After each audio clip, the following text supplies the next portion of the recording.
bring or wear on my rides. It really depends on what trail and how long I'm riding. The items can be separated into 4 different categories: safety and protection, sustenance, tools, and earthling. I want to start with safety and protection. So let's talk about helmets. As you can see, I have 2 types of helmets here. This one is for difficult downhill trails, and this one is for flat and climbing trails. You don't want to be wearing this helmet on a climbing trail because you'll be too hot in there. However, you might want to consider wearing this on a difficult trail because it gives you more protection. As you can see, I've tested it several times. Next would be shoes. As you can see, I'm wearing typical skater shoes.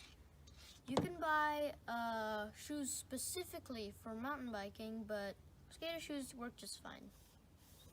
The reason why I'm using skater shoes instead of running shoes, because skater shoes has a flat bottom, which grips better on pedals than a running shoe. Also, a running shoe tends to have a curve at the bottom. It doesn't grip very well with pedals. After that, pads. You see, I have 2 types of pads here: elbow pad and knee pad. You might want to consider getting a good pad if you're serious about mountain biking.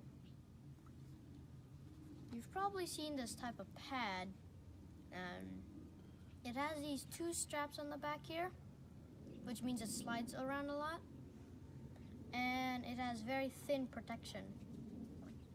These are fine for a neighborhood ride around the block, but these will definitely not protect you if you have a spill on the trail. This is my elbow pad here. It came in this sleeve style, so it covers more than just my skin, more than just my elbow. I like it because it protects the rest of my skin from brushing against thorny branches when I'm riding. And of course the cushions for when I crash. It came with these silicone, so it won't slide down when I'm riding. This is my knee pad here. I recently just got this to replace my old one, see? The new one is better because first, it fits me better. Second, it has this ventilation here. And third, it doesn't just cover the knee. It covers a bit of my shin. It also has a silicone, right, on the end? Yeah. Right? To keep it in place. Mm-hmm. Yeah, that's very sticky. It looks very sticky. It is. Yeah. So it won't slide around when you're... Yeah, when I'm riding. Next is my gloves. I wear a full finger glove, which gives me more protection when I have an accident. You don't want to have open wounds or cuts on your palm or hand, because you need that for everything. You need your hand for everything. Let's move on to sustenance. I have my food and water.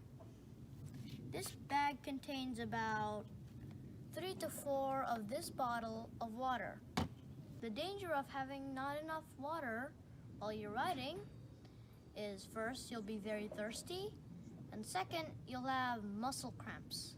Yeah, when your body is dehydrated, right? Yeah. Now let's move on to the food. What food do you have there? Fig bar Uh-huh. and energy gummies. Energy gummies, yes.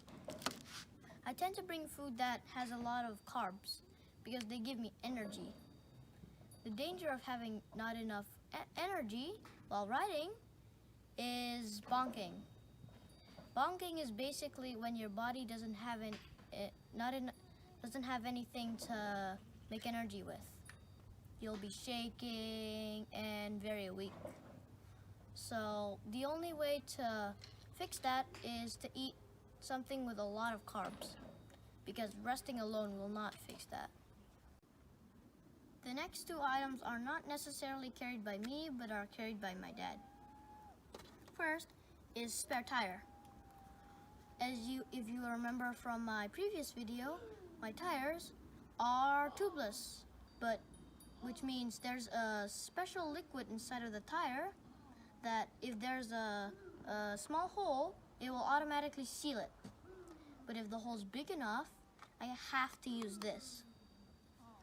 And I inflate it with this CO2 pump. You don't want to have a flat on your ride you cannot fix, and your car is on a hill few miles away. So you're gonna have to push your bike all the way to your car, which really sucks. I also bring this multi-tool, which is obviously for any repairs or adjustments I need to make on the ride. And this is my dad. He rides motorcycles, so I'm using this as a reference. Because of my age, I don't ride alone. I always ride with him, for safety reasons. That's it, guys. I hope you now know what to bring on your bike because of this video, and I'll see you in the next one. Bye!